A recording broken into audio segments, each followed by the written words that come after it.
Hello SGBers and welcome to another tutorial in the Smile Game Builder tutorial series. In this tutorial I'm going over another newly added feature which came out with the most recent update at the time of this video, along with camera control and parallel events, and that is advanced variables. But before I do, I'd like to mention something about camera control that I didn't in the previous tutorial. This is only because I knew I'd go over my target 20 to 30 minutes and wanted to keep it as close as possible to that target range. In the Edit Game Data and under the Camera tab is another section, First Person View. Aha, that's a typo. I overlooked it until now. View. Smileboo might have to correct that one. Or perhaps they could keep it that way, because it kind of looks like two eyeballs and a sort of like a nose in the middle. Anyway, the default camera settings basically sets the field of view and the eye height of the character when in first person view. And if you remember from the previous tutorial, if you've been following the series, field of view, or FOV, is the distance perspective from the player. If you set it to 45 or above, as you can see, it starts warping, and then above 80 it really warps badly. You're probably not going to set this the FOV to this far away anyway. And then the eye height is obviously the height of the eyes in relation to the player on the map, therefore essentially a character's height. 0.9 is the default, which makes it around 5 feet in my estimations. I usually set this to around 1 for a more averaged out height inside, and 1.2 for outside. And as you can see, you can use the preset settings and you can save them and then you reuse them on your maps accordingly. Now the other thing is control settings. 3D Dungeon style is the default overhead view, the normal view, and as you can see it uses just the keys, no mouse. FPS style, however, does use the mouse and key combination.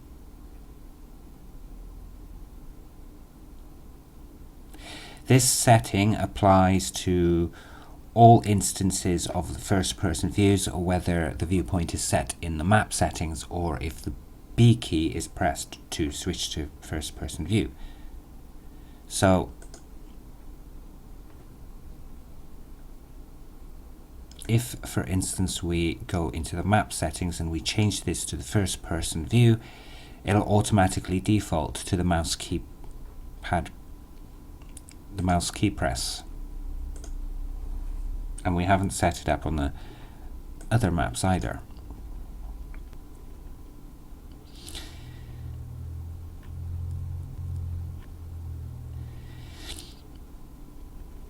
As you can see, it's from the first person perspective, but you're looking around with the mouse and moving around with the WASD or arrow keys.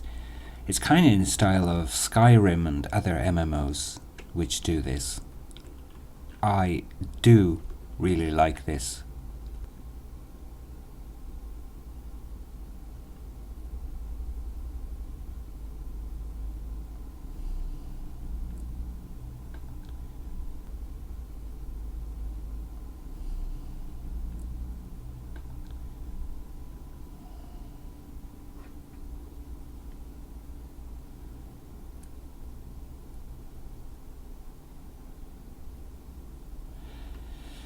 And as you can see, the start map is in normal view because we haven't set it. If, however, we press the B key, we'll be able to move around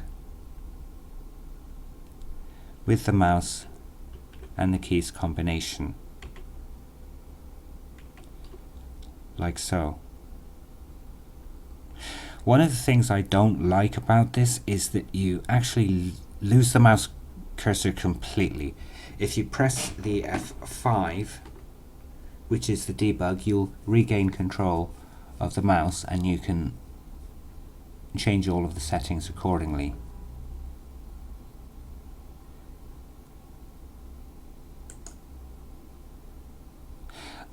If you press F10, it'll pause the window and you can move the cursor outside the playtest but not actually inside it. This is something that I only recently discovered, actually quite recently, while making this tutorial. I guess this would be fine for actual games where you don't need to debug for playtesting. It's only really a minor annoyance, not that much of a big deal, but I wanted to point that out in case anyone uses FPS style and saw this. Okay, with that out of the way, onto the advanced variables. In the previous tutorial, it was about working with conditions. We went over the variable box and variable box checks and how to use them. Briefly, to refresh, both of these deals with a single variable. Variable box sets up the variable, and variable box check sets a conditional branch for that variable. And with the most recent update at the time of this video, along with the camera control, which as I mentioned is the previous tutorial, and the parallel events, another option, advanced variable box operation, was added. This is where you can manipulate variables with a lot more scope, as you'll see.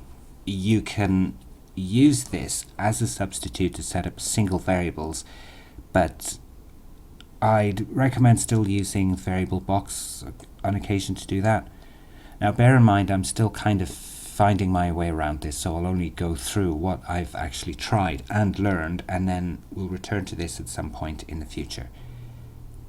To what? How? Do what? Well, let's see. To what has two options. The first option, variable box, is to set your variable as a single variable in the same way you would with the variable box. And the second option is a number displayed in the variable box. The difference between the two is basically that variable box will set the variable's value to a specific value based on the settings below, and number displayed is actually the number currently stored in the variable. At least that's my understanding of it. Do what has the usual operators, assign, addition, etc., all the way down to mod. And then we have how.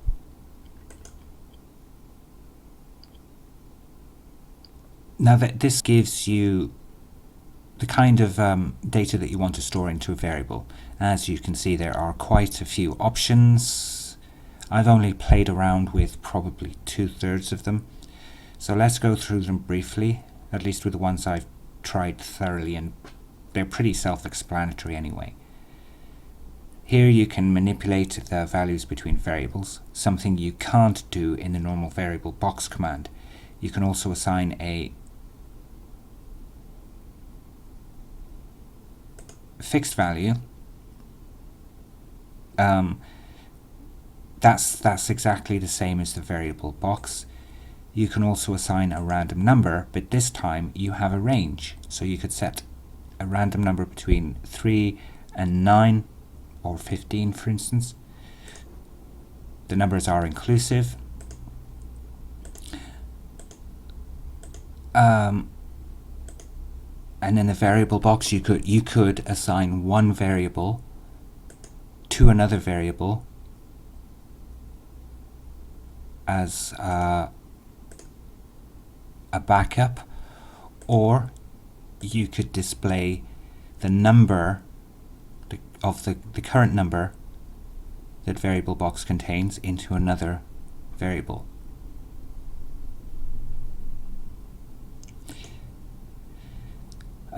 You can store the amount of money held, also the held number of items.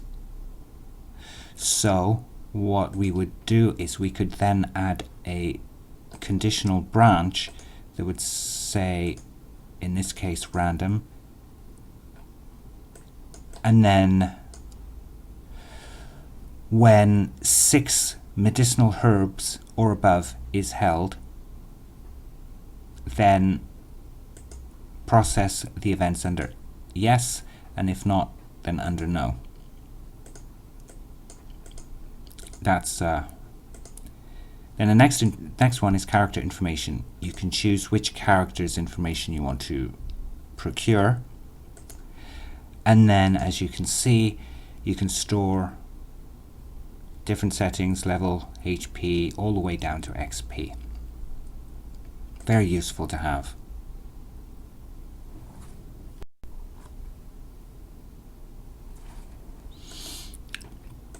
The next one is now date, which will display various parts of the date and time, and this is based on your system clock. So say if we wanted to display the current date, year, month and day, we can assign 3 variables. So we would have 3 for year, and then let's have 4 as the month, 5 as day. So variable 3 would be the year, and then we copy this. You could actually use the variable box for this, but at this point it doesn't really matter.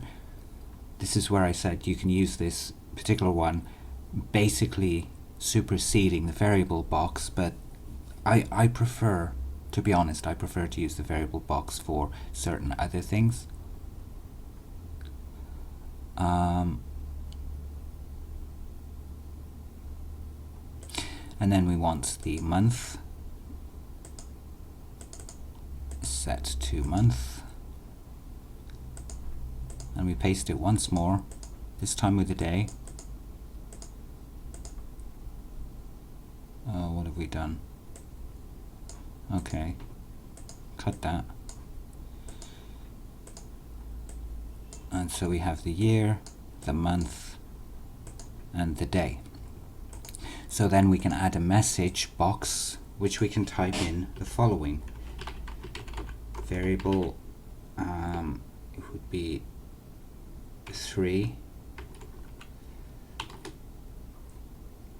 Some people prefer putting day, month, year, or year, month, day, so it doesn't really matter. So variable, and then the day would be 5,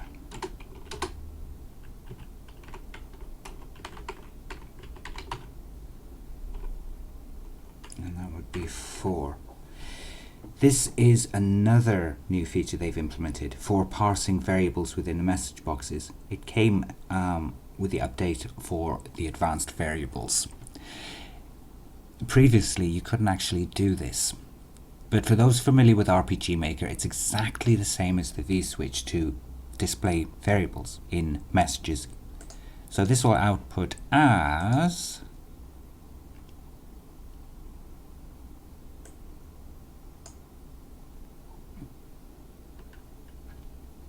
there's an invisible event, we forgot to set the graphic. So as you can see, it'll display the date as the year is 2016, the day is the 13th, and the month is November, which is today's date, the time of recording the video.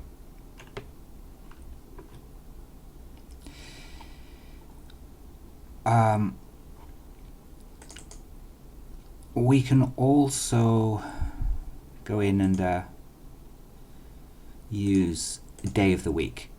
The day of the week is actually a number representing, as it says, the day of the week, but the week in SGB starts on Sunday. So Friday would be number 6, and today, being that it's Sunday, it would be 0.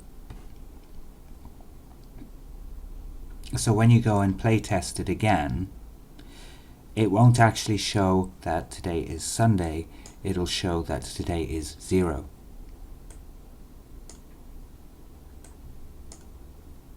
We can also do the same with time. So let's just rename some of the variables. And we can have 3 is hour, minutes, and seconds.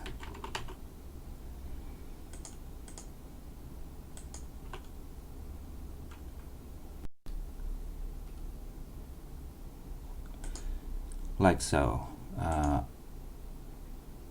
We should change this to hour, and then we change minute, second, and this would be 3, 4, and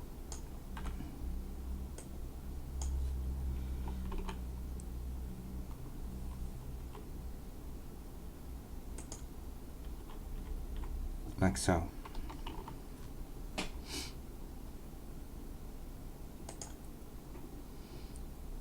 I'm just going to check that quickly.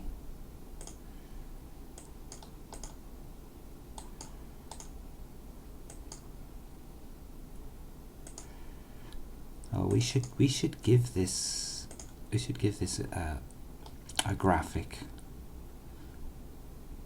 I don't know, let's have a gesture. That looks sinister. They all look sinister.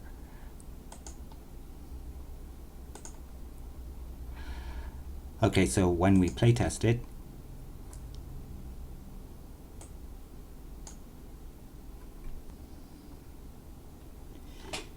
he will tell you the time, which is actually 1:32 precisely. Of course, this won't refresh, but you can place this in a clock event, so every time you check it, that's when the time will update. And like that, it'll update only when you keep on speaking to it, and it'll be accurate.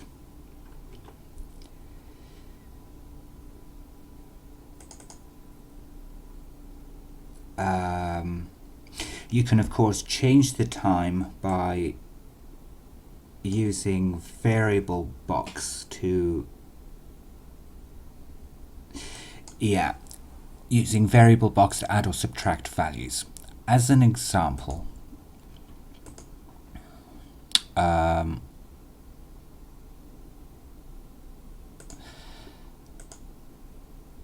let's add 1 to the hours.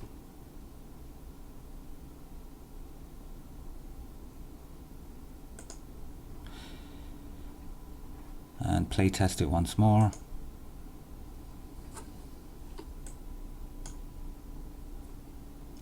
The time now is 1:33 or 13:33. So you've added 1 to the hour, and that's 14:33. You can also do the same for the minutes and the seconds, however you want to do it. So technically you can have your own date, time, calendar system. I've already done this preliminarily, replete with seasons, so I'll share that in another tutorial. I just have to iron out quite a number of bugs because it doesn't work properly. And you can do the same thing for the playtime. Set the playtime to hour, minute, or second. So you can have a parallel event set up somewhere where if you've been playing for 2 hours, remind the player to take a break or something similar. You can also have like events that if they happen after a certain amount of time, then something else will happen or an event will trigger.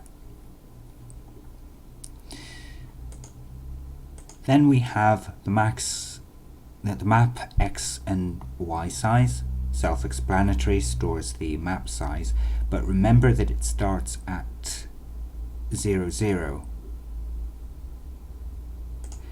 And on this map,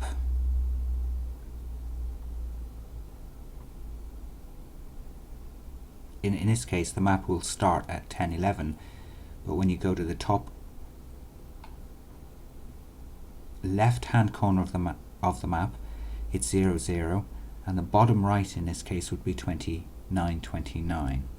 I'm not sure what this could be used for, but if you have any ideas, feel free to write them in the comments below. Map environment effect is one I've not used yet. I would presume is to store the current value for the environment effect in the map settings,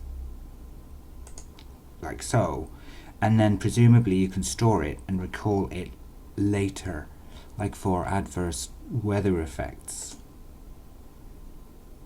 or weather events. Next is key input. As you can see, you can store various keys into variables. This would be quite useful for things like action battle systems. Again, I've experimented with this with a bit of success, and I may make another tutorial about this in the future once I've kind of like figured out how to put everything together with the key input. You can also have the camera settings. As you can see, it has all of the settings you need: X, Y, field of view, normal, distance, first person eye height, mode, normal or first person view. For example, maybe you could have a conditional branch that checks whether you're playing in normal or first person view, and then have a different response for each, and then have it set where if the field of view, for example, is at a certain distance away, then when you reach a certain point in the map, you could actually zoom in or out or manipulate the cameras. Next one is the event coordinates, X, Y, and the event's height. Again, self-explanatory. I guess this would be useful for those puzzle games where you push rocks or boxes onto switches. Again, you've guessed it, that's for another tutorial. I've kind of experimented with this already, but it's not quite working the way that it's supposed to, so I'll have to look into that.